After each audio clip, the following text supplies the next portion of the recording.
बंधू अशोक खरातची एसआयटी कडनं सलग 7व्या दिवशी चौकशी सुरू। एसआयटी प्रमुख तेजस्विनी सातपुते यांच्या उपस्थितीत सकाळी 10 वाजता चौकशीला सुरुवात। कस्टडी मिळताच दुसऱ्याच दिवशी चौकशीचा वेग वाढवला।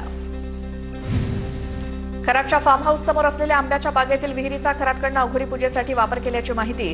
पूजेदरम्यान रिमोटवरती चालणाऱ्या नागाचं दर्शन भक्तांना घडवून देत असल्याचं समोर। पुरावा संपण्यासाठी खरातचं एन्काउंटर होईल असं वाटतंय। विजय वडेट्टीवारांकडनं संशय व्यक्त, तर पेनड्राईव्ह समोर आला तर दोघा तिघांची विकेट जाईल। मात्र सरकार केवळ सोयीच्या गोष्टी समोर आणतंय, वडेट्टीवारांची टीका। तर बदलापूर एन्काउंटरच्या वेळी देखील वडेट्टीवारांना रेपिस्टच्या मृत्यूचं दुःख झालं होतं। अतुल भातखळकर यांची टीका।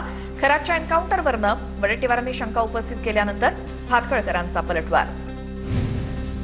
भाजप सगळ्या पापाचा साक्षीदार आहे। खरात प्रकरणावरनं संजय राऊतांची टीका। भोंदू खरात भाजपचा अधिकृत प्रचारक होता। ठाकरेंच्या शिवसेनेचे खासदार संजय राऊतांचा आरोप। मंत्री चंद्रकांत पाटलांचे भोंदू खरात सोबत जवळचे संबंध होते। काँग्रेसचे प्रदेशाध्यक्ष हर्षवर्धन सपकाळ यांचं वक्तव्य। मुख्यमंत्री होण्यासाठी खरातकडनं अघोरी पूजा केल्याची माहिती। खरात प्रकरणावरनं हर्षवर्धन सपकाळांचा ट्विट करत चंद्रकांत पाटलांवर निशाणा। खरात विरोधात गुन्हा दाखल करण्यासाठी 4 ते 5 महिला घिरट्या घालायच्या, पण गुन्हा दाखल करून घेतला जात नव्हता। अंजली दमानिया यांचा आरोप।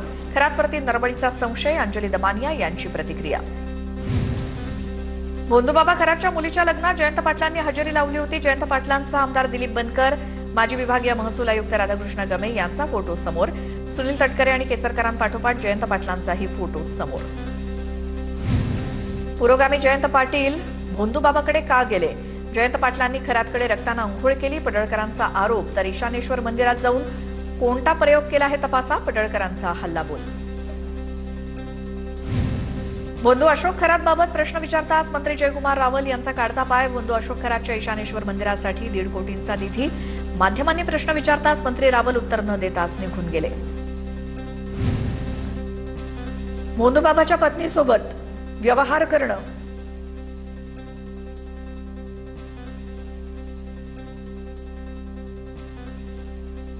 भोंदूबाबाच्या पत्नीसोबत व्यवहार करणं अधिकाऱ्याला भोवलंय। एसआरएमधनं पुन्हा मंत्रालयात महसूल विभागात रुजू होण्याच्या सूचना।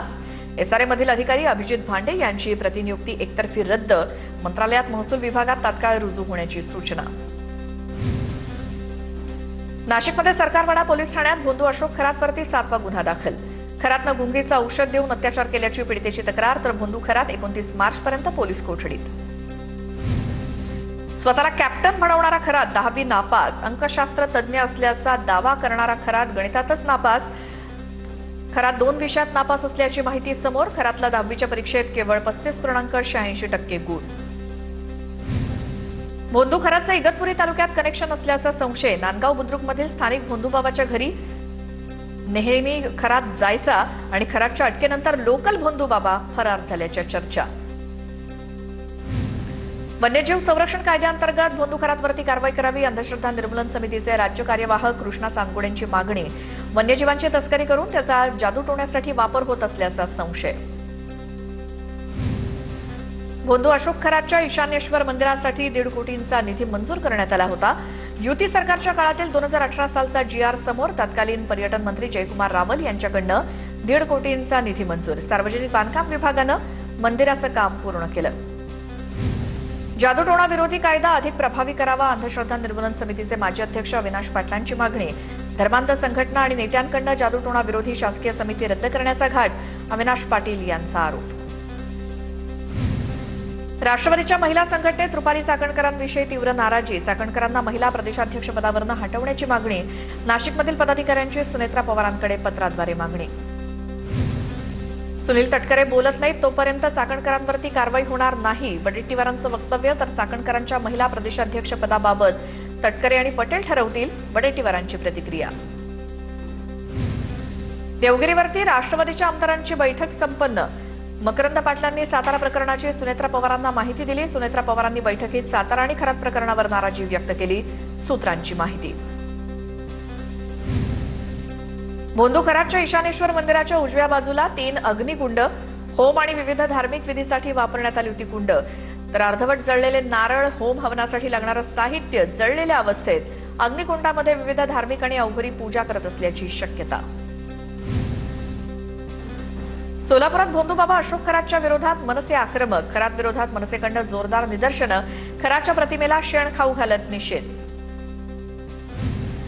अजित पवार यांच्या विमान अपघातासंदर्भात कर्नाटकातील बेंगळुरू शहरात झिरो एफआयआर नोंद. झिरो एफआयआर आता कर्नाटकमधनं बारामती ग्रामीणमध्ये वर्ग करण्यात आलाय. प्रफुल्ल पटेल तटकरेंना सगळा पक्ष ताब्यात घ्यायचा होता, मात्र त्यांना कंट्रोल घेता आला नाही. रोहित पवारांचा हल्लाबोल. तर पटेल आणि सुनील तटकरेंनी पक्षाच्या घटनेसंदर्भात नियम बदलले. 16 फेब्रुवारीला निवडणूक आयोगाला पत्र दिलं होतं. रोहित पवारांनी पत्र दाखवलं. अजितदादांच्या विमानाचा अपघात होण्याआधी घराबाहेर काळी जादू. तर 2 दिवसात गोयलांचं पटेल राष्ट्रीय अध्यक्ष झाल्याचं वक्तव्य. अपघाताआधीच बैठकीत सर्व काही ठरलं होतं का? रोहित पवारांकडनं प्रफुल्ल पटेल आणि तटकरेंचं नाव घेत मोठा आरोप. अजित पवारांच्या विमान अपघाताप्रकरणी कर्नाटकात दाखल केलेला गुन्हा कर्नाटक पोलिसांनी महाराष्ट्र पोलिसांकडे केला वर्ग. झिरो एफआयआर कर्नाटकातनं बारामती ग्रामीणमध्ये वर्ग केल्याची माहिती. आता महाराष्ट्र पोलिसांची परीक्षा. रोहित पवारांचं ट्विट. नांदेडमधील राष्ट्रवादी काँग्रेसचा फरार नेता जीवन घोगरे पाटलाचा पाय आणखी खोलात. अॅट्रॉसिटी आणि आत्महत्येस कारणीभूत ठरल्याच्या गुन्ह्यानंतर आता वजिराबादमध्ये खंडणीचा गुन्हा दाखल.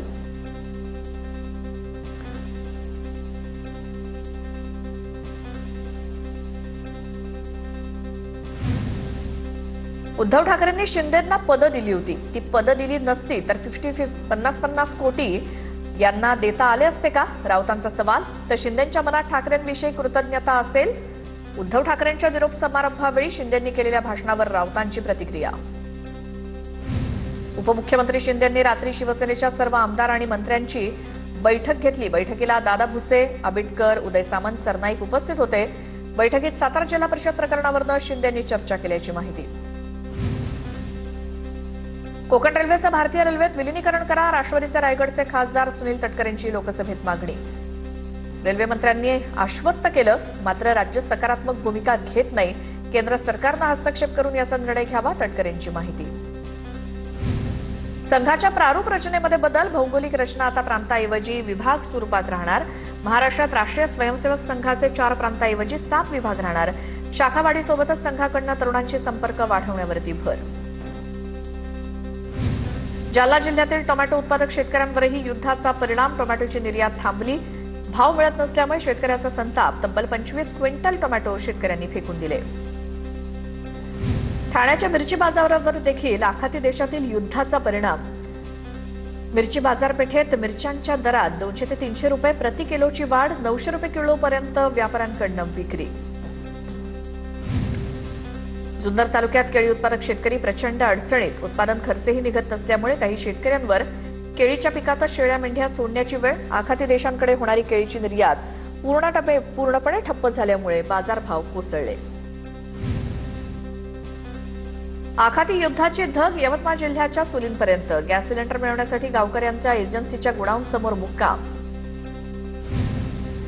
धुळ्यातील 3 गावांकडनं देशहितासाठी 6 महिने एलपीजीचा त्याग. पद्मश्री चैत्राम पवारांची संकल्पना. साक्री तालुक्यातील बारीपाडा, मोहगाव आणि चावडीपाडा गावांचा ऐतिहासिक निर्णय. गोरेगाव क्षितिज गॅस एजन्सी बाहेर गॅस ग्राहकांचं आंदोलन. लोकांना गॅस सिलेंडर मिळत नसल्याची तक्रार. एजन्सी बंद करून एजन्सीचा मालक 2 दिवसांपासून गायब. भंडाऱ्याच्या जवाहरनगर परिसरातील ठाणा इथे पोलीस बंदोबस्तात पेट्रोल वितरण. जिल्हा प्रशासनाच्या अहवालाला न जुमानता नागरिकांची पेट्रोल भरण्यासाठी गर्दी. हिंगोली शहरात पेट्रोल पंपावर कॅन आणि टाकीमध्ये पेट्रोल विक्री सुरू. टाकी आणि कॅन घेऊन पेट्रोल भरण्यासाठी नागरिकांची मोठी गर्दी. नंदुरबार जिल्ह्यातील 15 वितरकांना टप्प्याटप्प्यानं गॅस पुरवठा. नंदुरबारमध्ये एचपीसीएल वितरकाला 2 दिवसांनंतर सिलेंडरची गाडी मिळाली. गाड्या वेळेवरती येत नसल्यामुळे काही प्रमाणात गॅस पुरवठा विस्कळीत. नाशिकच्या आदिवासी आयुक्तालयाबाहेर आदिवासी विद्यार्थ्यांसाठी या. पंडित दीनदयाळ योजनेतील लाभार्थ्यांना सरसकट लाभ मिळावा यासाठी आंदोलन. 40,000 विद्यार्थ्यांची मर्यादा अट रद्द करून सरसकट लाभ देण्याची मागणी. धुळ्यातील पोस्ट ऑफिसला बॉम्बनं उडवून देण्याची धमकी. धुळे पोलीस मुख्य पोस्ट कार्यालयात दाखल. पोस्ट कार्यालयातील मुख्य ईमेलवरती धमकीचा संदेश प्राप्त. सुरक्षेच्या कारणावरून कर्मचाऱ्यांना कार्यालयाबाहेर काढण्यात आलं. भुसावळ रेल्वे जंक्शनवरती गुटखा तस्करी प्रकरणी कारवाई. पठाणकोट एक्सप्रेसमधनं 2.5 लाखांच्या गुटख्यासह एकाला अटक. लोहमार्ग पोलीस आणि रेल्वे सुरक्षा बलाची संयुक्त कारवाई. ठाणे शहरातील गावदेवी परिसरात वर्गणीवरनं वार, चॉपरनं युवकाच्या डोक्यात वार. आरोपीला पोलिसांनी बेड्या ठोकल्या. जखमी युवकावरती कळवा रुग्णालयात उपचार सुरू. सोलापूरच्या अक्कलकोटमध्ये प्रत्येक गुरुवारी मांस विक्री बंद असणार. नगरपालिकेचा महत्त्वाचा निर्णय. स्वामी भक्त आणि अक्कलकोट वासियांकडून नगर परिषदेच्या महत्त्वपूर्ण निर्णयाचं स्वागत. नवापूर तालुक्यातील डोकारे साखर कारखान्यावरती बँकेकडून जप्तीची कारवाई. कारखान्यावरती 10,51,00,000 कर्ज. जिल्हाधिकाऱ्यांच्या आदेशानुसार धुळे नंदुरबार बँक प्रशासनाचा मोठा निर्णय. नंदुरबार जिल्हा परिषदेतील बोगस दिव्यांग प्रमाणपत्र प्रकरणी 2 कर्मचाऱ्यांचं निलंबन. आणखी 4 कर्मचाऱ्यांवरती कारवाई केली जाणार. शिक्षण विभागातील 2 तर 4 सामान्य प्रशासनातील कर्मचाऱ्यांचा समावेश. धाराशिवच्या उमरगामध्ये कर्नाटक पोलीस आणि व्यापाऱ्यांमध्ये वाद. सराफा दुकानदारानं चोरीचं सोनं खरेदी केल्याच्या प्रकरणावरून राडा. सराफाकडनं सोनं हस्तगत करण्यासाठी आलेल्या कर्नाटक पोलिसांची वाद. रामनवमी निमित्तानं शेगावातील गजानन महाराजांचं मंदिर 2 दिवस अव्याहतपणे सुरू राहणार. भाविकांच्या दर्शनासाठी संस्थानचा निर्णय. 26 मार्चला रामनवमीच्या दिवशी सकाळी पूर्णाहुती याग होणार.